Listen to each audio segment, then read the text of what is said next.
श्री जी जब हमारी दुर्गति देख करके कृपालु हुई तो हमें सौभाग्य दे दिया।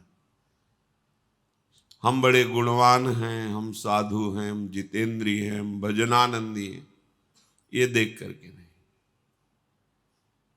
अहेतु की कृपालु ने ये देख करके कि कितना भी प्रयास करे इसका प्रयास बहुत अल्प है, इसलिए उन्होंने कृपा कोर कर दिया और हमें ऐसा मार्ग दे दिया जो भ्रम शून्य, भय शून्य, दुख शून्य, एकमात्र आनंद ही आनंद, एकमात्र प्रेम ही प्रेम।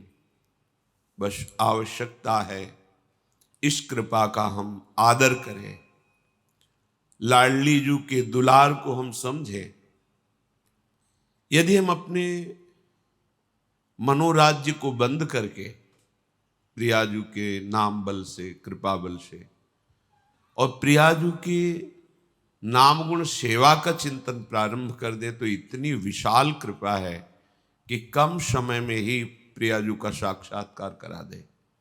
धाम बहुत महामहिम पावर में है, आपको कैसे बताएं, वाणी में सामर्थ्य नहीं कि धाम की कृपा की बात हम आपको बता सकें।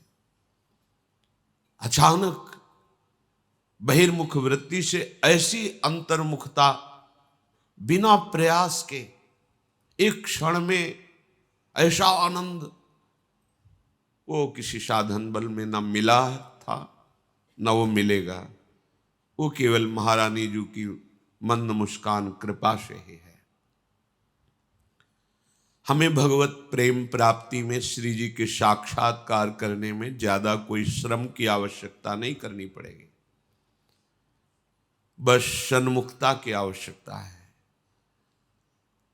हम संसार से अपना स्नेह संबंध समेटकर प्रियाजू के चरणों में समर्पित कर दें कि ऐसे 11 प्रकार के स्वभाव वाले भगवान की साधना करते हैं, प्रभु को प्राप्त करने की साधना करते हैं, भजन करते हैं। ये विषयी पुरुषों की नहीं, ये साधकों की। साधकों में भी 11 प्रकार के साधक हैं। पहला, प्रभु की प्राप्ति की बात सुनकर सत्संग शास्त्रों में कि जीवन का परम लक्ष्य है प्रभु का साक्षात्कार कर लेना, भगवत प्राप्ति करना,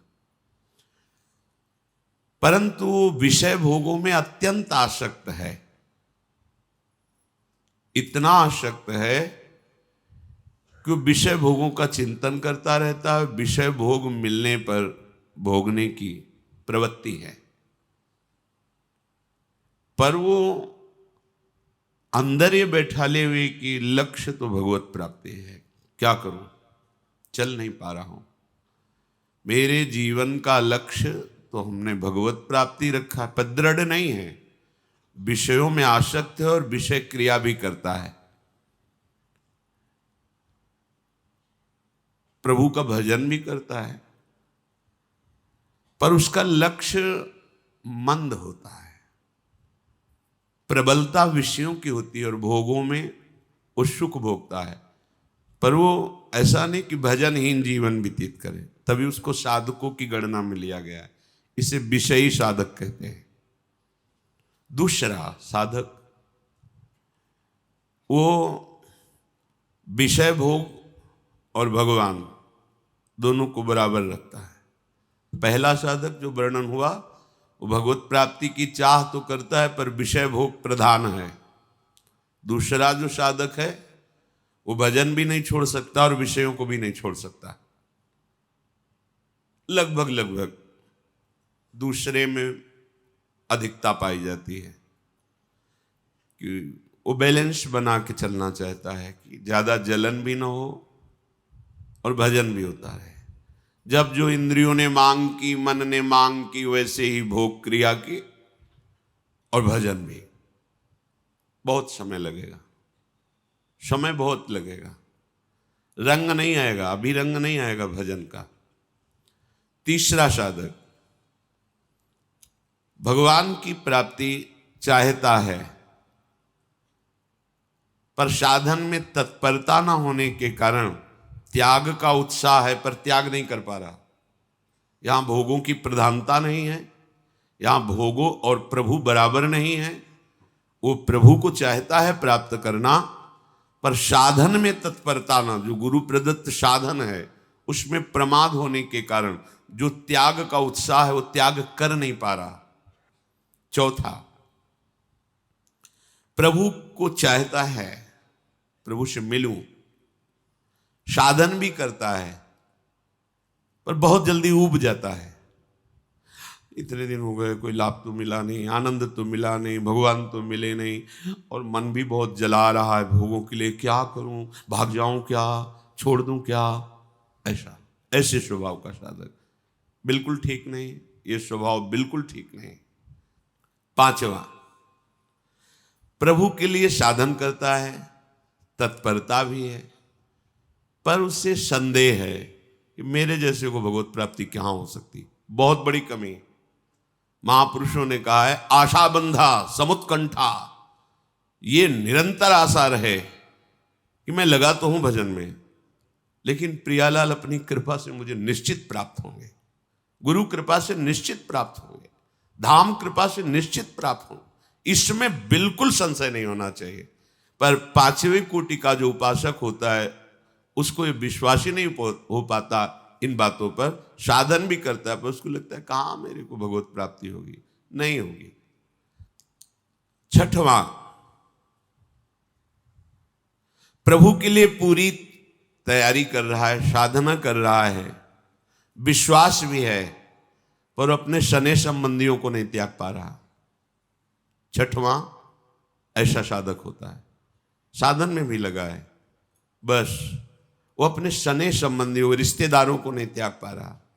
वहीं से भोजन चल रहा है, वहीं से वास व्यवस्था चल रही, उनका मिलना जुलना आना जाना सब वैसे ही, पर वो चाहता है भगवत प्राप्ति हो जाए, उसे विश्वास भी है कि भगवान कृपा से मिल जाएंगे, पर वो भगवान की आज्ञा को भूल जाता है कि उपासक मेरे लिए अपने सुहृदों के सुख का त्याग कर देता है। सातवें, प्रभु के लिए विश्वास है, भरपूर त्याग है, साधन में तत्परता है, पर सम्मान और बड़ाई प्रिय है। वो अपना सम्मान चाहता है, दूसरों से अपनी बड़ाई, प्रणाम, नमस्कार, कीर्ति चाहता है। फिर समस्या है, फंस गया। अभी भगवत साक्षात्कार बहुत दूर है, क्योंकि शरीराभिमान पुष्ट होता रहेगा। भगवत प्राप्ति के लिए सम्मानम कल्याति घोर गरलम, ये जो सम्मान है ये विष है, ये अमृत पान के लिए जो हमारा हृदय तैयार हो रहा है उसमें बाधा पहुंचा देगा। जब कोई अपने को प्रणाम करे तो तत्काल भगवत भावना कीजिए, प्रभु क्या लीला कर रहे हो, अंदर ही मन में सोचकर मानसिक प्रणाम कीजिए। अगर ऐसी भावना नहीं बन पा रही तो आपके गुरुदेव का प्रणाम हो रहा है, आपको नहीं, क्योंकि आपकी कंठी, तिलक, माला, नाम, मंत्र, उपासना गुरुदेव का है, और इसी को तो प्रणाम कर रहे हैं, तो वो गुरुदेव को प्रणाम कर रहे हैं, अपने को नहीं। ऐसी भावना दृढ़ करें। आठवें, प्रभु पर विश्वास है, त्याग की भावना प्रबल है, पर वो अपने गुरु प्रदत्त मार्ग में चलता नहीं, बदलता रहता है, अपनी वृत्तियां बदलता है, कभी ये कभी वो कभी ऐसे। गुरु प्रदत्त, अब भी भगवत प्राप्ति में अंतराय है। प्रभु पर विश्वास है, त्याग भी है, पर वो गुरु प्रदत्त उपासना में दृढ़ नहीं, बार बार मन बदलता रहा, कभी ये पढ़ा, कभी वो पढ़ा, कभी ये अनुष्ठान, कभी वैसे चला, ऐसा नहीं। सांगो पांगो उपासना, गुरु प्रदत्त नाम, गुरु प्रदत्त मंत्र, गुरु प्रदत्त कंत अर्थात इष्ट, गुरु प्रदत्त ग्रंथ, एक सांगो पांगो उपासना में मन को समाहित कर दिया, बात बन गई। नवा, प्रभु पर विश्वास है, त्याग है, साधन में तत्परता है, पर लक्ष्य दृढ़ नहीं कर पा रहा। हम श्यामा श्याम के श्री चरणारविंद के निज सेवक हैं। हरिवंश बलिदास रसिकनन ने शान बजायो, एक श्याम श्यामा पद प्रीति। बस श्री हरिवंश चरण निज सेवक बिचले नहीं, छाणी रस रीति। चाहे लाभ आवे चाहे हानि आवे, अब तो बेल फैल गई जाने सब कोई। बस दृढ़ निष्ठा मन क्रम वचन त्रिशुद्ध सकल मन, हम श्री हित हरिवंश उपासी। दृढ़ता, लक्ष्य की दृढ़ता। 10वां,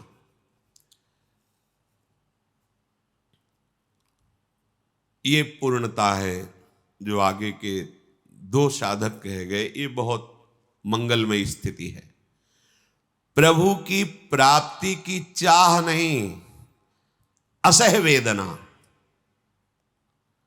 क्षण भर के लिए भी प्रभु का विस्मरण नहीं, प्राण देने के लिए तैयार है। बस कैसे मिले, कहां जाऊं, किससे कहूं, असमर्थ हूं। वो अंदर की स्थिति, क्या करूं, किससे कहूं, वो कौन सा आयोग करे, मेरी इस बात को कौन समझे, प्रभु कैसे मिले।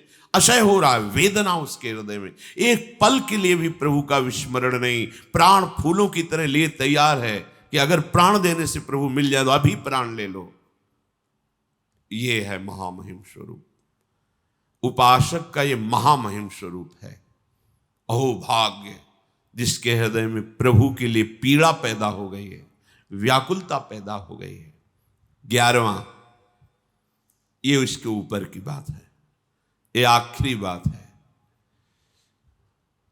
बड़े आनंद में निमग्न होकर प्रतिपल भजन में डूबा हुआ है, कोई चाह भी नहीं रहेगी, कोई चाह। ये आखिरी बात है। हर समय एक आनंद की भारी उमगन है, निरंतर भजन के रूप ध्यान में चिंतन करता डूबा, कोई चाह नहीं, मिलो ना मिलो कोई चाह, नरक भेजो स्वर्ग भेजो कोई चाह नहीं। ये सबसे आखिरी स्थिति, कोई कामना नहीं, न लोक की न परलोक की। भजन केवल भजन के लिए, भजन जीवन बन गया है।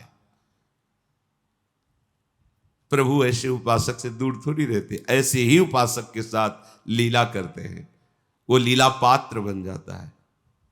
इसमें कोई चाह नहीं रह गई। भगवान मिले, दर्शन, ये सब बहुत दूर बात हो गई।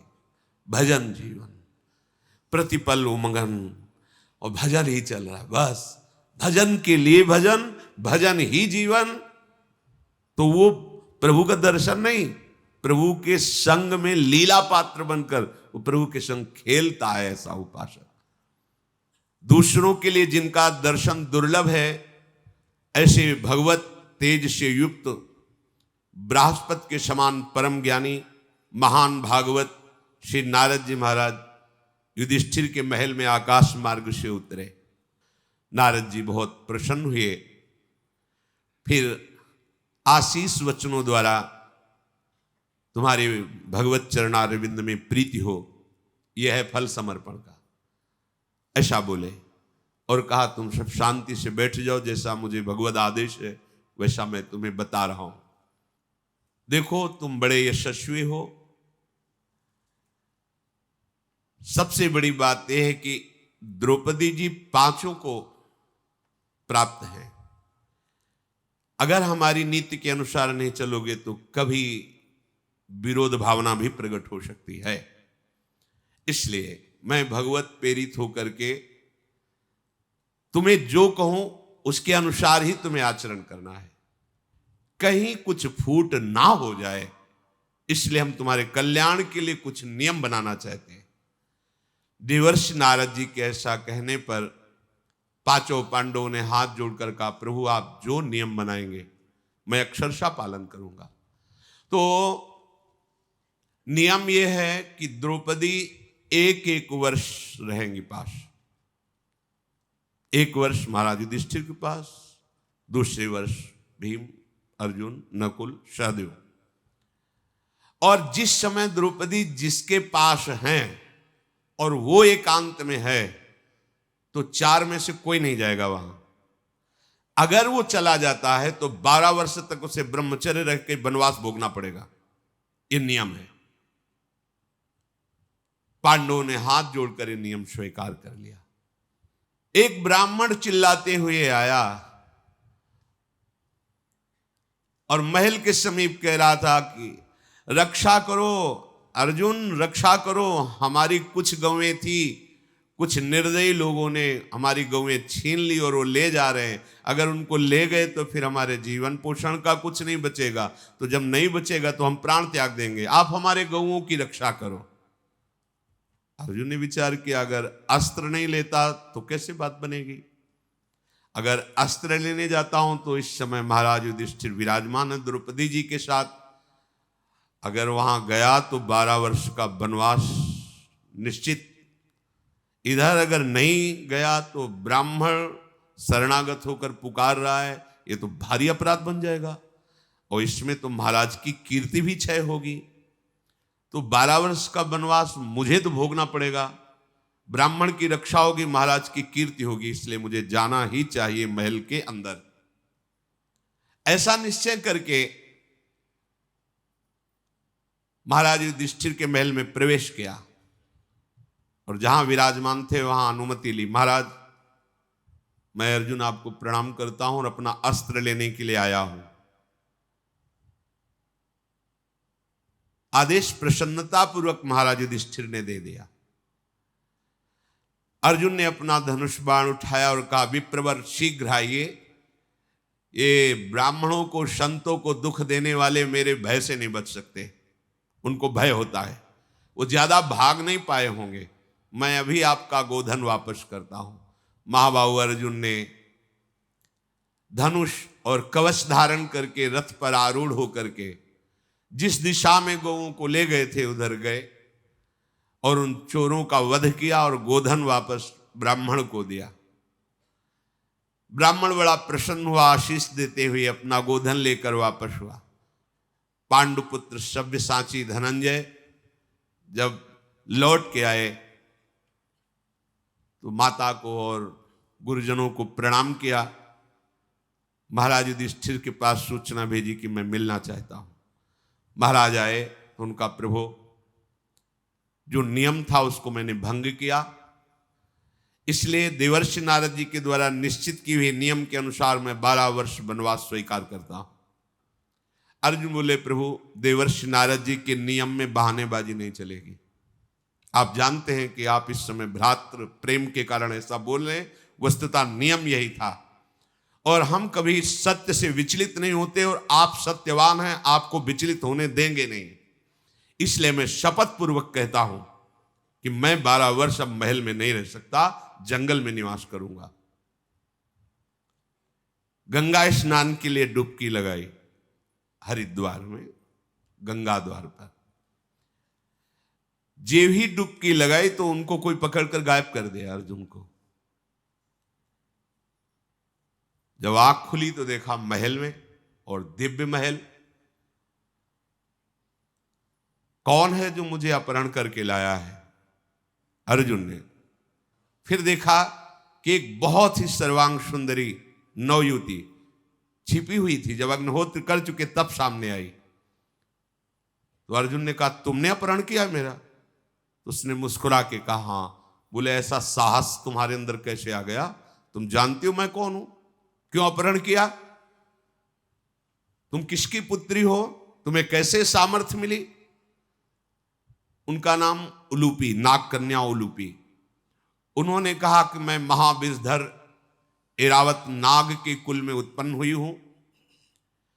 जो कौरव्य नाग मेरे पिता हैं उनकी मैं पुत्री हूं। मैं इच्छाधारी नागिन हूं। मेरा नाम उलूपी है और मेरे में अपार सामर्थ्य है, इसलिए मैंने आपका अपहरण किया। तो आप क्या चाहती हैं? मेरा अपहरण किस कार्य के लिए किया? तो उनका, मैंने तुम्हें देख करके पति रूप में वर्ण किया, इसलिए अपहरण किया। तुम बहुत हमारे चित्त में भाग गए हो, आज तक हमने कभी पति का वर्ण नहीं किया। मैं कुमारी हूं और तुम्हें पति रूप से वर्ण करती हूं, और मैं बहुत दुखी आर्त होकर आपकी शरण में हूं कि आप जैसा मुझे पति त्रिभुवन में नहीं मिला और मुझे अच्छा लगा और मैंने वर्ण किया। अब मेरी इस आशा को आप मत तोड़िएगा और वो रोते हुए अर्जुन के चरणों में याचना किया। फिर अर्जुन को अंदर से प्रेरणा आई कि ये ऐसा ही विधान है। उलूपी को स्वीकार किया अर्जुन ने और काफी समय तक उसके समीप रहे। अर्जुन फिर वहां जाने को तैयार हुए। उलूपी के गर्भ से महान बल पराक्रमी इरावान नाम का पुत्र प्रकट हुआ और उलूपी ने कहा, आपने मुझे जीवन दान दिया, आप मेरे पति रूप हुए, तो मैं आपको ये शक्ति देती हूं कि चाहे जितना अगाध जल हो, कभी आप डूबेंगे नहीं, जल में कभी नहीं डूबेंगे, और कोई भी विषैला जंतु आपको काटेगा तो आपके ऊपर विष नहीं चढ़ेगा। महाराज, मैं आपके इस पुत्र के सहारे जीवन व्यतीत कर लूंगी और सदैव आपके ही रहूंगी। भगवान श्री कृष्ण के द्वारा अभिनंदित होकर सुवर्ण में रथ में बैठ करके द्वारिकापुरी गए। द्वारिकापुरी में बड़ा स्वागत हुआ अर्जुन जी का। फिर इसके बाद महल में ले जाकर सुंदर सुंदर पदार्थ अर्जुन के सामने परोसे गए, पर परोसने में इस समय दास दासियां नहीं थी। महल में जो अपने निज जन है वहां फिर अपने पर, तो सुभद्रा जी परोसने के लिए आए और सुभद्रा जी का ऐसा सुंदर स्वरूप, ग्वालिनी वेश और ऐसा सुंदर स्वरूप। अर्जुन जी तो सौंदर्य स्वरूप है ही, तो परस्ती कम थी, अर्जुन जी को ज्यादा देखती थी। अर्जुन जी पा कम रहे थे और सुभद्रा जी को देख रहे थे। ये मेरी बहन वसुदेव जी की पुत्री, अनुपम रूप सौंदर्य से संपन्न, हमें लगता है तुम्हारे मन को मोहित कर लिया है। ये वृष्णि कुल की कुमारी, ये सुभद्रा आकर्षित दिखाई दे रही, तो क्या जो मैं सोच रहा हूं तुम्हारे मन में है क्या? अर्जुन ने कहा, हाँ महाराज, ऐसा ही हमारा मन आकर्षित हो रहा है।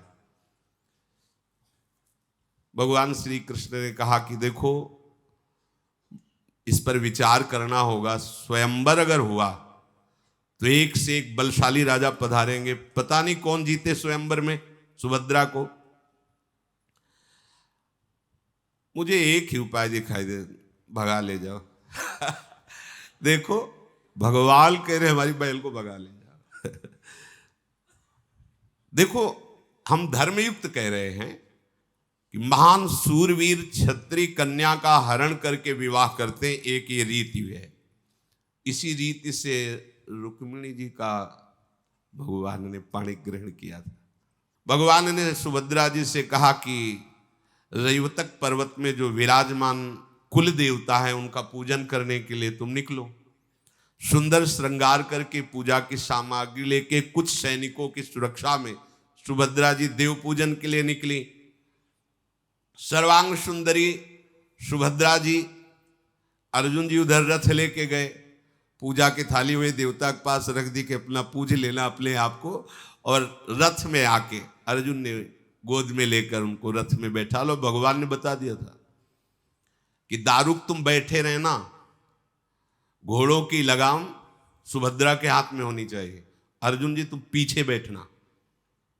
सैनिकों को तो अर्जुन ने वापस किया, अस्त्रों से रोक करके भाग करके उस सभा में गए। महाराज उग्रसेन की सभा में गए, अन्याय हो गया।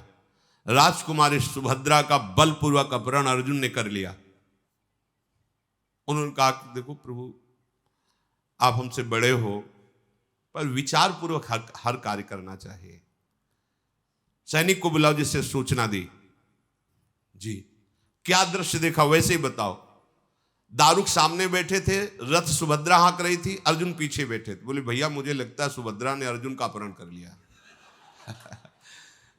सैनिकों से पता चल, आप देख लो पहले, अगर अर्जुन बलपूर्वक सुभद्रा को पीछे बैठा ले होते और स्वयं अर्जुन शांत बैठे हैं, सुभद्रा रथ हाँक रही, तो आप ये क्या दर्शा रहा है कि सुभद्रा अर्जुन पर मोहित हुई, अर्जुन का अपहरण कर लिया।